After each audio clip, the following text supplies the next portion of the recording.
State of Kerala സിനിമയുടെ പേര് മാറ്റാമെന്ന നിർമ്മാതാക്കൾ വി ജാനകി എന്ന പേര് മാറ്റും. വൈഎസ് അഭിനന്ദാണ് വി ജാനകി എന്ന പേര് ഇടാമെന്നാണ് ഇവർ സമ്മതിച്ചിരിക്കുന്നത്. അങ്ങനെ പുതിയൊരു വീഡിയോയിലേക്ക് എല്ലാവർക്കും സ്വാഗതം. അപ്പോൾ ജാനകി സ്റ്റേറ്റ് ഓഫ് കേരള എന്ന ചിത്രത്തിന്റെ കേസുമായിട്ട് ബന്ധപ്പെട്ട പുതിയ അപ്ഡേറ്റ് വരുന്നുണ്ട്. അപ്പം നമ്മൾ നേരത്തെ തന്നെ പറഞ്ഞിരുന്നു, ഇതെല്ലാം ഒരു പ്രകസനം മാത്രമാണ്, ഇതൊരു പബ്ലിസിറ്റി സ്റ്റണ്ടിന് വേണ്ടി ഉപയോഗിക്കുന്ന ഒരു തന്ത്രമാണെന്ന് ഞാൻ ആദ്യത്തെ വീഡിയോയിൽ തന്നെ പറഞ്ഞു. പക്ഷേ അതുതന്നെയാണ് എന്ന് തെളിയിക്കുന്ന രംഗങ്ങൾ തന്നെയാണ് കോടതി വന്നത്. എന്തൊക്കെ പ്രശ്നമായിരിക്കും, മലപ്പുറം കത്തി, ബോംബ് എന്ന് വേണ്ട എല്ലാ സന്നാഹങ്ങളും കൂടെ ഭയങ്കര പ്രശ്നമായിരുന്നു. സെൻസർ ബോർഡിനെതിരെ ആഞ്ഞടിക്കുന്നു, നിർമ്മാതാക്കളെല്ലാം കൂടെ സമരം ചെയ്യുന്നു, സിനിമാ പ്രവർത്തകർ സമരം ചെയ്യുന്നു.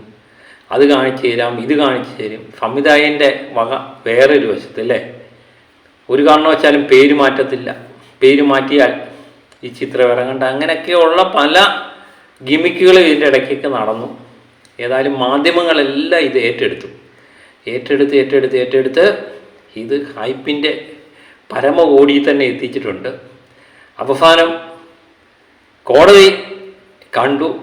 കോടതി കണ്ടതിന് ശേഷം കോടതി പറഞ്ഞു ജാനകി എന്ന പേരും സീതാദേവിയുടെ പേരുമായിട്ട് യാതൊരു ബന്ധവുമില്ല എന്ന് കോടതി പറഞ്ഞപ്പോഴാണ് ഇനി കോടതി ഒരുപക്ഷെ ഇതിന് സർട്ടിഫിക്കറ്റ് കൊടുത്ത് കളയുമോ എന്ന് വിചാരിച്ചായിരിക്കാം പെട്ടെന്ന് നിർമ്മാതാക്കൾ കോടതി പറഞ്ഞത്രേ ജാനകി വി എന്ന പേരാക്കാം, അതുപോലെ ജാനകി എന്ന ഭാഗം വരുന്ന കോടതി രംഗങ്ങളിൽ മ്യൂട്ട് ചെയ്യാം. എങ്ങനെയുണ്ട്? ഇത് തന്നെയല്ലേ സെൻസർ ബോർഡ് നേരത്തെ പറഞ്ഞത്? അതുപോലെ ജാനകി എന്ന പേര് മാറ്റണം, GB ജാനകി ഏതെങ്കിലും ഇൻഷ്യൽ ചെയ്ത് പേര് ആക്കാൻ പറഞ്ഞപ്പോൾ അതങ്ങ് സമ്മതിച്ചാൽ പോരാ, അന്നേരം പബ്ലിസിറ്റി കിട്ടത്തില്ലല്ലേ. ഇതാണ് ഞാൻ എപ്പോഴും പറയുന്നത്, വിവാദങ്ങളുണ്ടാക്കി അതിലൂടെ ചിത്രത്തിന് ഹൈപ്പ് കൂട്ടാൻ വേണ്ടി നടത്തിയ ഒരു നാടകമായിട്ട് തന്നെയാണ് എനിക്കിത് തോന്നുന്നത്. ഏതായാലും അത് സംബന്ധിച്ച് വാർത്തകൾ പുറത്തു വരുന്നുണ്ട്, നമുക്കതൊന്ന് കാണാം.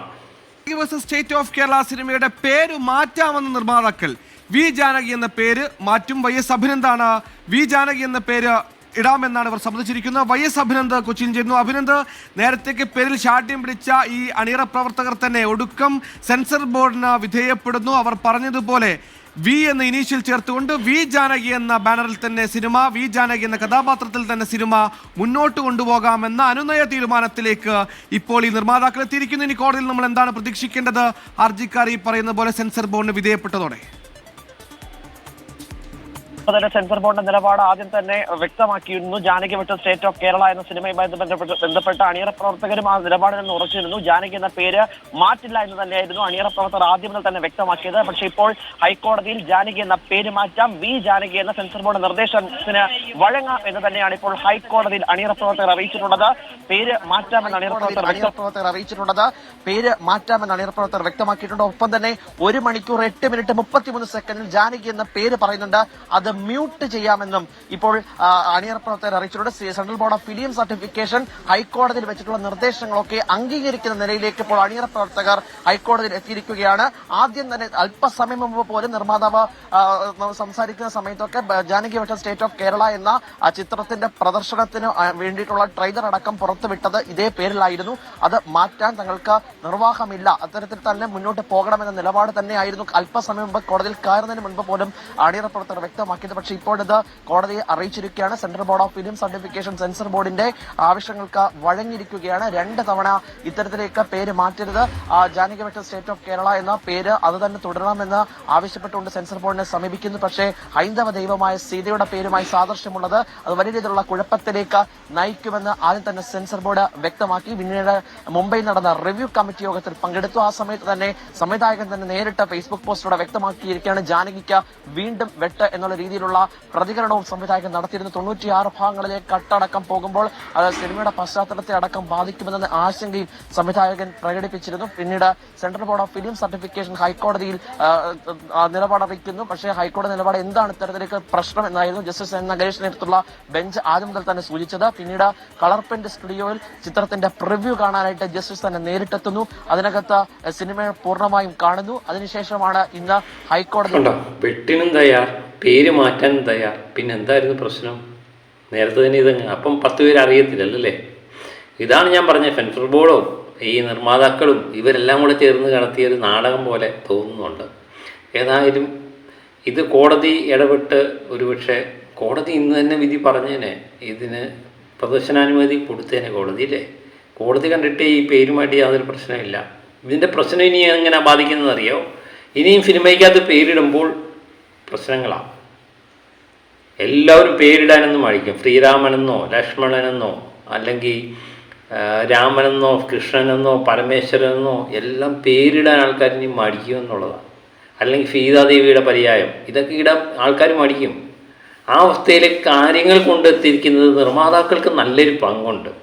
ഇത് സത്യം പറഞ്ഞാൽ നിർമ്മാതാക്കൾ ചെയ്യേണ്ടത് എന്ന് പറയുന്നത് കോടതിക്ക് വിട്ടുകൊടുക്കുക. കോടതി ഇതിനൊരു തീരുമാനം എടുത്തു കഴിയുമ്പോൾ കൃത്യമായിട്ട് അത് നിർമ്മാതാക്കൾക്കും ഇനിയും വരും തലമുറയ്ക്ക് പേരിലൊന്നുമല്ല കാര്യം, ഭക്തിയുടെ മാർഗം, പേര് എന്ന് തരംതിരിച്ചേണ്ടി വന്നേ അല്ലേ.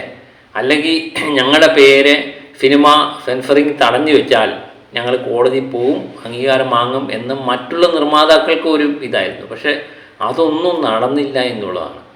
അവസാനം പേര് മാറ്റാൻ തീരുമാനിച്ചു എന്നുള്ളതാണ്. ഇതുകൊണ്ട് ഇവരെന്താ അർത്ഥമാക്കുന്നതെന്ന് എനിക്കറിയില്ല നിർമ്മാതാക്കൾ. ഞാൻ നേരത്തെ പറഞ്ഞ പോലെ തന്നെ അവരുടെ സിനിമയ്ക്ക് ഫ്രീ പബ്ലിസിറ്റി കിട്ടി എന്നുള്ളതാണ്. മാധ്യമങ്ങളെല്ലാം സ്ഥിരമായിട്ട് ജാനകി സ്റ്റേറ്റ് ഓഫ് കേരള എന്ന് എത്ര പ്രാവശ്യം പറയുന്നത്, ഒരു വാർത്താ ചാനലിൽ സ്ഥിരമായിട്ട് പറയുക, എല്ലാ ചാനലുകളും എല്ലാ യൂട്യൂബ് ചാനലുകളും ഇതിനെപ്പറ്റി പറയുക. സുരേഷ് ഗോപിയുടെ ചിത്രം, ഇതുകൊണ്ടൊക്കെയാണ് സംശയം ബലപ്പെടുന്നത്. അപ്പം അങ്ങനെ അവർ ഉദ്ദേശിച്ച കാര്യം നടന്നു എന്നുള്ളതാണ്. ഇനി 2 ദിവസം 3 ദിവസത്തിനുള്ളിൽ തന്നെ ഈ ചിത്രത്തിൻ്റെ പുതിയ പ്രിൻ്റ് കണ്ടതിന് ശേഷം ഇതിന് പുതിയ പ്രിൻ്റൊന്നും കാണാനില്ല, ഓക്കെയാണ് ഇതല്ല. ഇനി എനിക്ക് തോന്നുന്നു ഈ അടുത്ത വെള്ളിയാഴ്ച തന്നെ ഈ പണം റിലീഫാകും. നല്ല ഹൈപ്പിൽ നിൽക്കുന്ന ഒരു ചിത്രമായതുകൊണ്ട് ആൾക്കാർ ഇടിച്ച് കീറുകയും ചെയ്യും. പിന്നെ ചിത്രം കണ്ടതിന് ശേഷം മാത്രമേ ഇതിന് തീരുമാനം. ഒരു മികച്ച ചിത്രമാണെങ്കിൽ പോസിറ്റീവ് റെസ്പോൺസ് നേടിക്കഴിഞ്ഞാൽ മികച്ച കളക്ഷൻ നേടാനുള്ള സാധ്യതയുണ്ട്. അപ്പം നിർമ്മാതാക്കൾ വൈദ്യനിച്ചതും രോഗി കൽപ്പിച്ചതും പാലെന്ന് പറഞ്ഞ അവസ്ഥയിലൊക്കെ കാര്യങ്ങൾ ചെന്നുണ്ട്. ഏതായാലും ഇതിന് അനുകൂലമായിട്ട് പറഞ്ഞ മാധ്യമങ്ങളും അതുപോലെ തന്നെ സത്യം പറഞ്ഞാൽ ഉണ്ണികൃഷ്ണൻ ഉൾപ്പെടെയുള്ള ഈ സിനിമാ പ്രവർത്തകരുടെ കാര്യമാണ് പ്രശ്നം. എന്തൊക്കെ സമരമായിരുന്നു, എന്തൊക്കെ ഘോരഘോരം സംസാരമായിരുന്നല്ലേ. അതങ്ങനെ ചെയ്ത് കളയും, ഇങ്ങനെ ചെയ്ത് കളയും, ഇപ്പം കാണിച്ചു തരും, അങ്ങനെ കാണിച്ചു തരും എന്നൊക്കെ പറയും. അന്നേരം സുരേഷ് ഗോപി രക്ഷ വേണ്ടിയില്ലല്ലോ. സുരേഷ് ഗോപി ഉണ്ടത്തില്ല. സുരേഷ് ഗോപിക്ക് ഇതിൻ്റെ കൃത്യമായിട്ടുള്ള കാര്യങ്ങൾ അറിയാം. അതുകൊണ്ട് സുരേഷ് ഗോപി വേണ്ടിയില്ല. അപ്പം അങ്ങനെയാണ് സംഭവങ്ങൾ. അപ്പം സെൻസർ ബോർഡ് പറഞ്ഞ കാര്യങ്ങൾ തന്നെ വഴിപ്പെട്ടു നിർമ്മാതാക്കൾ. അവസാനം ഈ സംവിധായകൻ്റെയൊക്കെ ഓരോരോ സംസാരം കേട്ട് കഴിഞ്ഞാൽ നമുക്ക് പല സമയത്തും രോമാഞ്ചം ഉണ്ടായി. പുള്ളി എന്തൊക്കെ ഡയലോഗായിരുന്നു അടിച്ചുകൊണ്ടിരുന്നത് അല്ലേ. ഒരു പുതുമുഖ സംവിധായകനായിരുന്നു പ്രവീൺ നാരായൺ എന്ന് പറയുന്നത്. പുള്ളിയെ സംബന്ധിച്ച് എനിക്ക് ഭയങ്കര മതിപ്പൊക്കെ ആയിരുന്നു. ഏതായാലും ഒരു പടം ഇറങ്ങുന്നതിന് മുമ്പ് അതിൻ്റെ സംവിധായകനും പ്രസ്തുതനായല്ലോ അല്ലേ. പടവും പ്രസ്തുതമായി, സംവിധായകനും പ്രസ്തുതമായി. ഇനി പടം നല്ലതാണോ ചീത്തയാണോ എന്നതിന് ശേഷം അതിൻ്റെ ഹിറ്റിലേക്ക് കിടക്കാം. പക്ഷെ അതിനു മുമ്പ് തന്നെ മോശമാണെങ്കിൽ ഈ പടം പരമാവധി ആൾക്കാരിലേക്ക് എത്തിക്കാൻ ചെയ്യുന്ന നിർമ്മാതാക്കൾക്ക് ചുരുങ്ങിയ സമയം കൊണ്ട് ഈ ചെറിയ ട്രിക്കിലൂടെ നടന്നു. പക്ഷേ ഇനിയുള്ള നിർമ്മാതാക്കൾക്കും സിനിമാ പ്രവർത്തകർക്കൊക്കെ ഒരു വൻ അടി തന്നെയാണ് കിട്ടിയിരുന്നത്. കാരണം ഇനി പേരിടാൻ നേരത്ത് കൃത്യമായിട്ട് മനസ്സിൽ ദൈവങ്ങളുടെ ശബ്ദധാരാവലിയൊക്കെ മേടിച്ച് നോക്കി ദൈവങ്ങളുടെ പേരല്ല എന്ന് ഉറപ്പ് വരുത്തിയതിന് ശേഷം മാത്രമേ പേരിടാൻ പാടുള്ളൂ എന്ന് തന്നെയാണ് ഇതിൽ നിന്ന് മനസ്സിലാകുന്നത്. അപ്പം മറ്റൊരു വീഡിയോയുമായിട്ട് വീണ്ടും ഞാനെത്തും വരെ ഓക്കെ ബൈ.